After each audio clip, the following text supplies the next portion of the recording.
बुधवार गुरुवार नवरीच्या डब्याला सांबार द्यायची फरमाईश आहे. व्हिडिओ पूर्ण बघा. आमच्या रीलची यात BTS आहे. सगळ्यात आधी शेंगा कट करून घेऊ.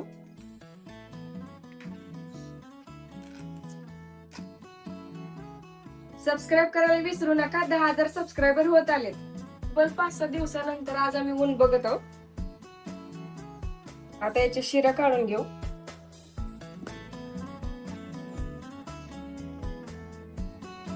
त्यांना काय होतंय, लवकर शिजत. तब्बल 10 मिनिटं फक्त शिरा काढण्यातच जात आहेत. तुम्ही बघू शकता एक रील शूट करायला आम्हाला किती वेळ जातो.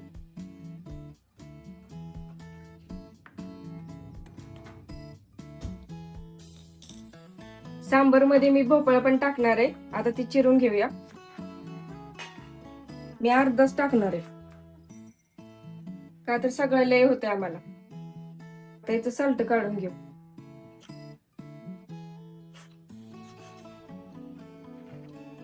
छोटे तुकडे करून घेणार आहे मी आता. ह्याला धुवून घेऊ.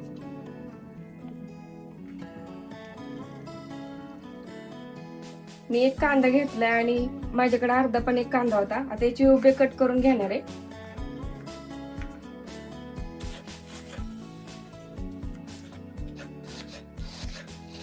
मला डाळ शिजवण्यासाठी डाळ लागणार होत्या म्हणून मी तुरीची आणि मुगाची डाळ दोन्ही घेतल्या.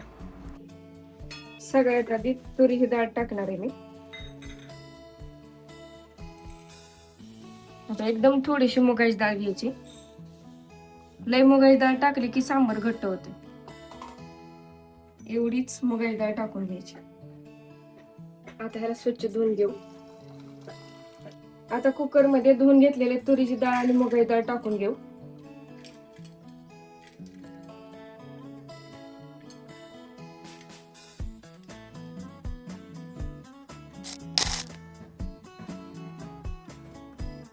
डाळ शिजण्यापुरतच पाणी टाकून घ्यायचं. आता कट करून घेतलेला भोपळा पण यामध्ये टाकू.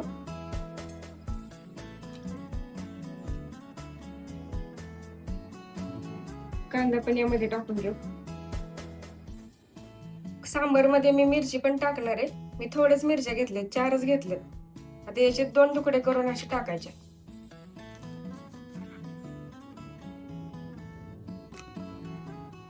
तंबाटी टोमॅटो पण असं बारीक चिरून घ्यायचं. शेंगा अजून उकळतच आहेत.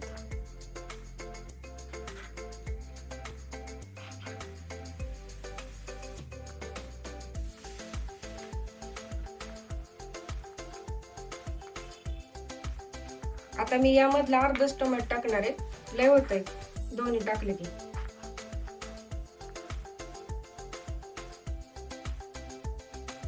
हे पण डाळीमध्ये टाकू शिरा. हे असा आमचा पहिलाच ब्लॉग आहे, त्यामुळे आम्हाला सपोर्ट करा. मला इकडे कुकर ठेवायचंय, त्याच्यामुळे आता शेंगाचं पलीकडच्या गॅसवर ठेवायचं आणि इकडं कुकर ठेवून घे, म्हणजे कसं लवकर होईल. ते यामध्ये थोडस तेल टाकून घेऊ. थोडीशी हळद पण टाकून घेऊ.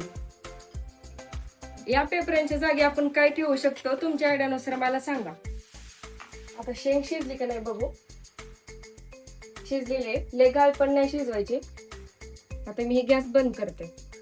हे उरलेला अर्धा टोमॅटो मी आताच खाऊन टाकते.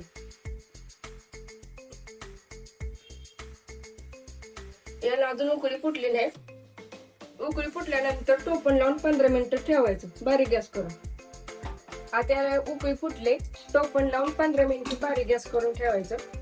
चिट्ट्या करायला गेलं ना तर ती बाहेर येते डाळ, त्याच्यामुळे मी 15 मिनिटं ठेवते. आता डाळ शिजते तोपर्यंत अद्रक लसूण बारीक करून घेऊ. लाईट नसल्यामुळे आता मी खलबत्त्यातच करून घेते. असे एवढं पण मिक्सर मध्ये बारीक होत नाही. एवढा अद्रकचा तुकडा घेऊन त्याचे साल्ट काढून घेते.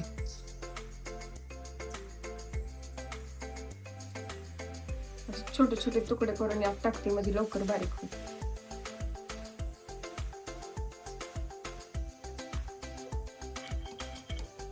चांगलं बारीक करून घेऊया.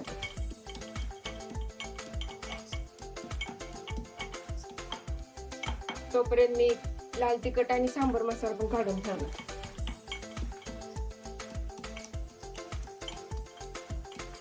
आता 15 मिनिटं होऊन गेले. आता बघूया डाळ शिजली का नाही ते.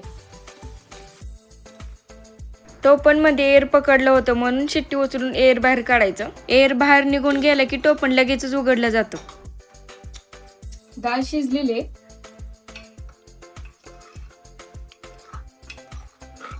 आता या डाळीमध्ये शेंगा उकडायला पाणी टाकून घेऊ. जर आपण शेंगा उकडलेलं पाणी यूज करत असेल ना तर खरंच बाहेर लागतं, का तर त्यामध्ये शेंगाची चव उतरलेली असते. आता रवीच्या साहाय्याने सगळं एकजीव करून घेऊया.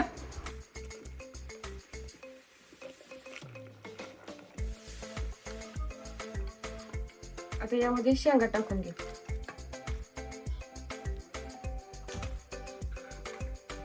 पातेलं गरम झाले. आता यामध्ये तेल टाकून घेऊ. आता मोहरी टाकू. मी करडईचं तेल वापरतो. हे 420 रुपये लिटर आहे. तेल जरी महाग असलं तर खायला चांगलं असतं. मोहरी तडतल्यानंतर यामध्ये आता कढीपत्ता टाकू.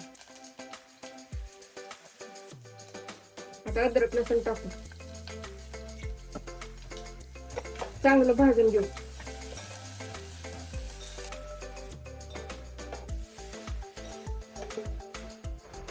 अद्रक भाजून झाल्यानंतर हे 2.5 चमचे लाल तिखट त्यामध्ये टाकून घेऊ.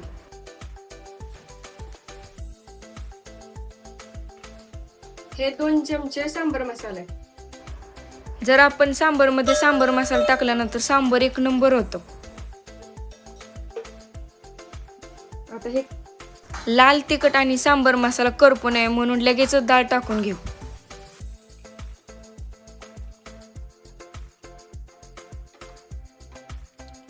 तुम्ही पण अशाच प्रकारे सांबार करता का? तुमची काय पद्धत आहे मला कमेंट मध्ये नक्की सांगा.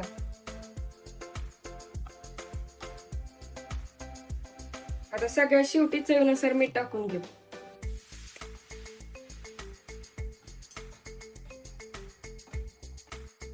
काही जण सांबरमध्ये चिंचही टाकतात, त्याच्यामुळे सांबरची टेस्टही बाहेर लागते. याची रील आणि शॉर्ट 2-3 दिवसात अपलोड होईलच. तोपर्यंत हा मोठा व्हिडिओ उद्या अपलोड होईल. आपलं सांबर तयार झालेलं आहे. तर वरून थोडीशी कोथिंबीर टाकू. मी टेस्ट करून बघितलं मीठ कमी होतं म्हणून अजून मीठ टाकलं. मग आहे का नाही झटपट होणारं सांबर तयार. आता डबा भरते. व्हिडिओला लाईक करा, शेअर करा. भेटूया पुढच्या ब्लॉग मध्ये.